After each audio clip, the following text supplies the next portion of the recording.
Hello and welcome to Clearview News Desk. We're reaching you live from Nigeria's capital city, Abuja.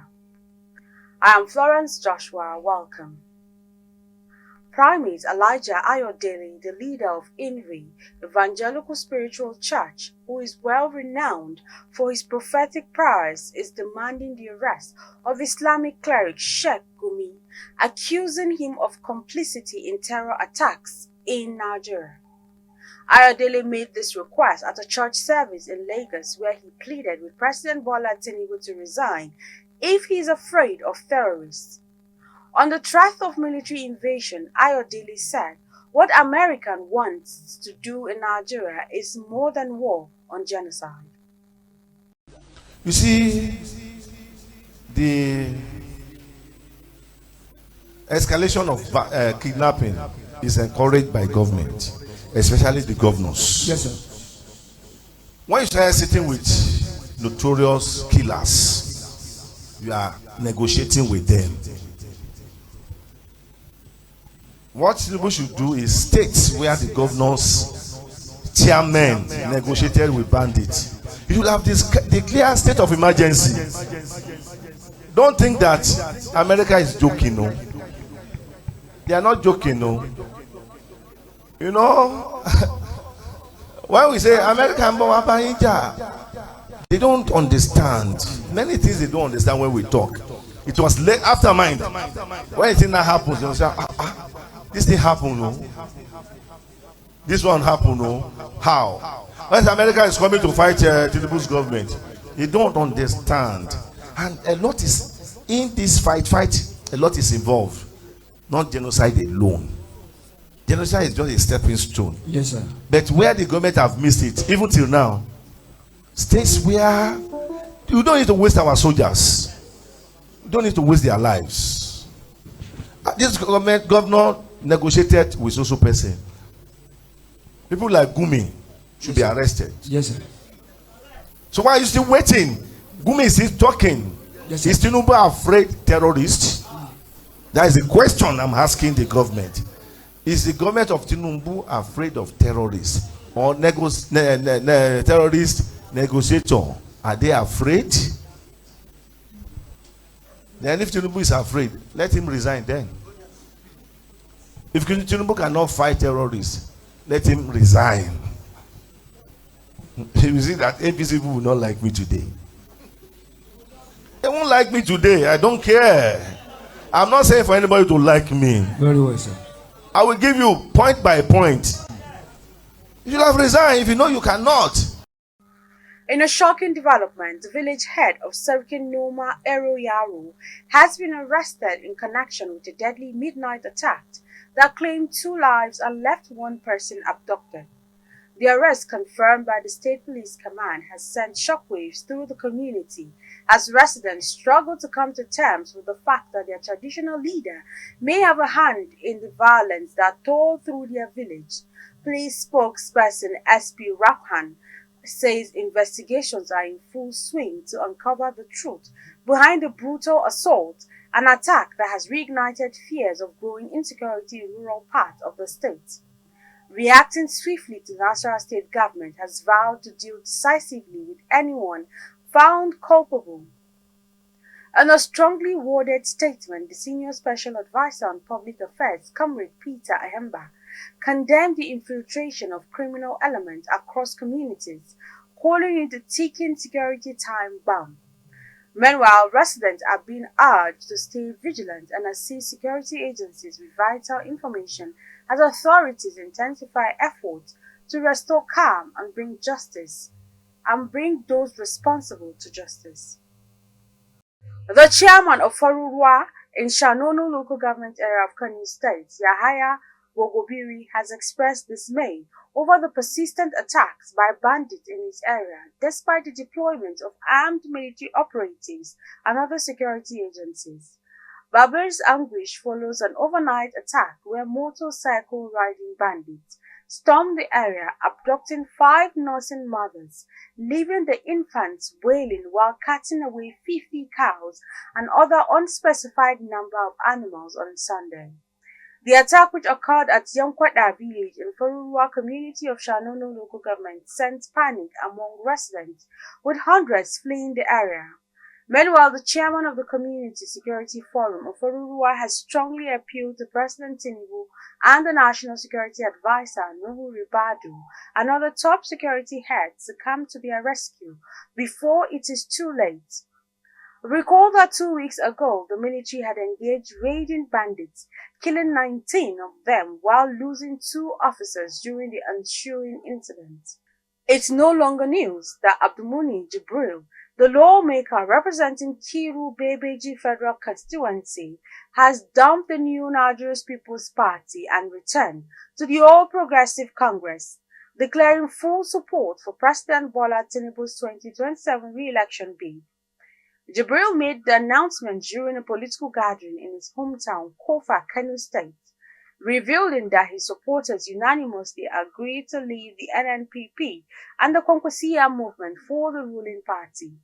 His defection comes just 2 months after he was expelled from the NNPP over alleged anti-party activities and unpaid dues, a move he described as unfair and without due process. Reacting to the development, veteran journalist Odion Bello called Jibril's return a homecoming, saying it will strengthen APC's base in Kano as political alignment for 2027 begins to take shape. He congratulated Jibril but urged him to brace up for bigger political challenges ahead. In a move described by many as both strategic and diplomatic, President Bola Ahmed Tinubu's media aide has reacted with measured restraint to reports of U.S. President Donald Trump's alleged remarks about a planned invasion of Nigeria. Rather than issuing a fiery rebuttal or escalating tensions, the trio of Bayo Onanuga, Sunday Dare, and Daniel Bwala adopted a tone of calm assurance, emphasizing Nigeria's sovereignty, stability, and strong diplomatic ties with the United States. The trio's response has been praised by analysts for projecting maturity and confidence rather than fear or defensiveness. We have a commentary. This will not be the first time an American president will be sending threats to world leaders. Some have been diplomatic in their reactions, while others were boastful. Recollect the 2003 invasion of Iraq. The leader, Saddam Hussein, then dismissed America's threat, saying Iraq would fight anywhere there was air and water. Eventually, the invasion began on 20th March 2003 and lasted just over 1 month, including 26 days of major combat operations. The war was part of a broader campaign against terrorist activity known as the Global War on Terror. As we speak, the U.S. has ongoing military missions in Iraq, Syria, Somalia, and Yemen. We at Clearview are praising the reactions of the Nigerian leader, Bola Tinubu, to the threats by U.S. President Donald Trump. No harsh words. Tinubu declared that Nigeria upholds religious freedom, saying portrayals of widespread religious intolerance do not reflect our national reality. However, while driving this point home, 1, 2, or 3 Nigerians have declared to fight the U.S. forces to a standstill. We are urging Mr. President to tread softly and uphold his commitment to working with the United States government and the international community to deepen understanding and cooperation on protection of communities of all faiths. We believe that all will end well with his determination as displayed with the change of service chiefs, explaining to the world the true situation, and listening and acting on words of wisdom from well-meaning Nigerians. We strongly advise that Mr. President should be wary of sycophants and tactless individuals. We also commend the spokespersons of Mr. President who have displayed maturity, unlike many uncouth media aides we have these days who would have taken Trump to the cleaners. They will say Trump did not complete his university education, or he has second-class law, and so on. These are the media aids we have now. However, the three presidential spokespersons have been wonderful, apparently because of their pedigrees.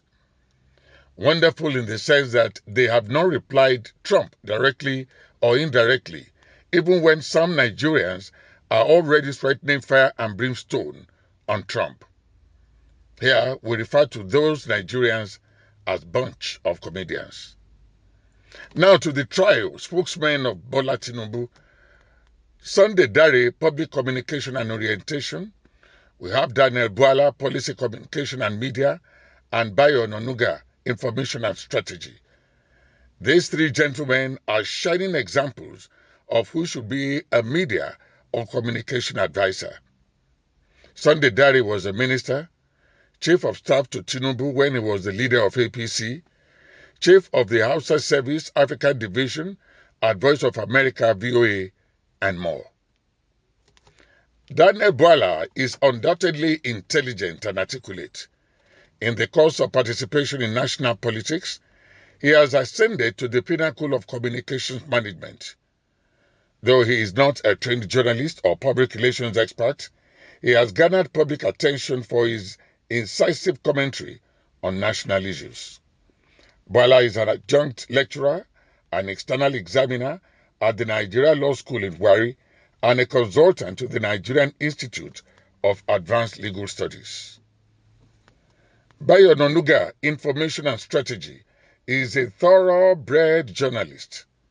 He worked with National Concord newspaper, Ogun State Television, Abeokuta in Ogun State, and co-founded the News magazine, a publication known for its fearless investigative reports with commitment to exposing corruption and abuse of power in Nigeria. He served as the managing director of the News Agency of Nigeria, NAN. Ononuga continues to be an influential voice in Nigerian media and politics, advocating for press freedom and transparency in governance. With these brilliant aids to Mr. President, we believe there will be no misfiring, and all at the end of the day will end well. Caution is the word. A man identified himself as Chuks Uwoko, who is alleged to be Senator Ned Uwoko's brother, has gone viral after releasing a video publicly calling out the lawmaker. In the video, Chuks accused Senator Uwoko of bringing embarrassment to their family, describing his current troubles as a harvest of everything he planted.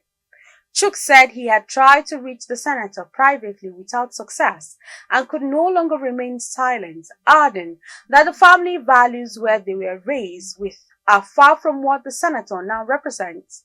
He also alleged that Ned has hurt many of those who stood by him on his way to prominence, including family members who made sacrifices for his success.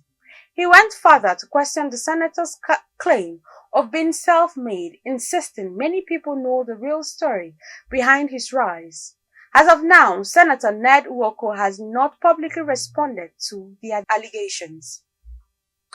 A legendary Nigerian singer, Innocent Dibia, popularly known as Two-Face or Two Baba, has described his hit song African Queen as both a blessing and a burden in his decade-long career. Speaking on the entertainment and lifestyle show, which started trending on Sunday, the veteran artist said the 2004 classic gave his career its defining spark, even though it has also brought him several challenges over the years. Reflecting on his career, Two-Face said, while African Queen remains his most iconic song, he has created many other works that fans deeply connect with. The song, released in 2004 as part of his debut solo album, Face to Face, catapulted Two-Face to international fame and cemented his status as one of Africa's biggest music exports. The track earned him multiple awards, including BET, MTV Europe, and Mobile Honors, making him the first African artist to win all three. However, the song's legacy has been trailed by controversy, with his former Plantation Boys bandmate Amedu Augustine Obiabo, popularly known as Blackface, repeatedly accusing him of stealing the song, a claim Two-Face has consistently denied, saying, African Queen was a collaborative effort during their band days and not an act of theft. And that's the news. You can follow up on latest events and happenings around you via social media platforms on Facebook, Instagram, and YouTube at Clearview News Text, or via handle on X, formerly known as Twitter at Clearview Online. Many thanks for watching. I am Florence Joshua. Bye for now.